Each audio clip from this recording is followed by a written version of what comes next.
Hello guys, तो आज का जो हमारा क्वेश्चन है इसमें हमें दे रखा है block of mass 10 kg moving with acceleration 2 metre per second square on horizontal rough surface is shown in a figure.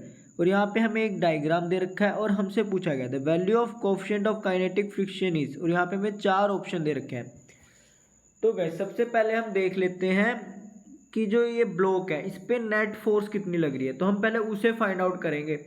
तो नेट फोर्स निकालने का हम फॉर्मूला जानते हैं, वो होता है मास इनटू एक्सीलरेशन। तो हमें यहाँ ब्लॉक का मास पता है 10 और हमें क्वेश्चन में ही इस ब्लॉक का एक्सीलरेशन दे रखा है। तो मैं यहाँ से निकाल सकता हूँ कि जो मेरी एफ नेट आ रही है वो आ रही है 20 न्यूटन, यानी इस ब्लॉक पे ना 20 न्यूटन का फोर्स लग रहा है नेट।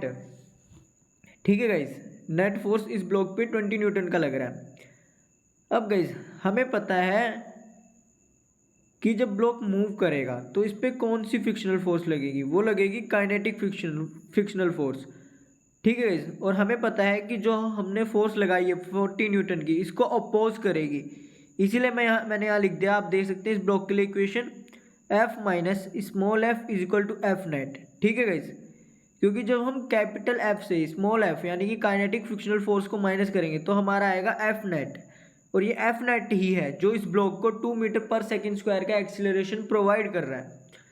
तो अब हम क्या करेंगे, अब हम इस इक्वेशंस में वैल्यू रखेंगे। एफ की जगह हम पुट कर देंगे 40 न्यूटन जो कि हमें क्वेश्चन में दे रखा है। स्मॉल एफ को हम ऐसे ही रहने देंगे क्योंकि इसे तो हमें फाइंड आउट ही करना है, और एफ नेट की जगह हम रख देंगे, पुट कर देंगे 20 न्यूटन जो कि हमने यहाँ पे फाइंड आउट किया है। तो अब इस पूरे को सॉल्व करके जो हमारी फ्रिक्शनल फोर्स आ रही है वो आ रही है 20 न्यूटन। ठीक है गाइस, अब गाइस हमारा टारगेट होगा कि हम value of coefficient of kinetic friction find out करें। तो उसके लिए हम पहले फ्रिक्शनल फोर्स का फॉर्मूला देखेंगे। तो हमें पता है कि जो फ्रिक्शनल फोर्स होता है उसका फॉर्मूला क्या होता है, F is equal to mu K M G. यहाँ पे म्यू के जो है वो डिनोट कर रहा है कोफिशिएंट ऑफ काइनेटिक फ्रिक्शन को। तो हमने एफ निकाल लिया था जो हमारा कैलकुलेट करके आया था 20 न्यूटन। तो यहाँ मैंने एफ की जगह पुट कर दिया 20, म्यू के को हम ऐसे ही रहने देंगे क्योंकि इसे तो हमें फाइंड आउट ही करना है, और हमें ब्लॉक का मास पता है जो कि हमें क्वेश्चन में दे रखा है 10 kg।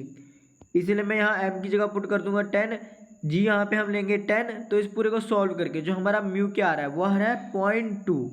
तो इस हिसाब से इस क्वेश्चन के लिए जो सही ऑप्शन होगा वो होगा ऑप्शन नंबर फर्स्ट। और गाइज अगर आपको कोई डाउट है तो कमेंट सेक्शन में पूछेगा। Thank you guys.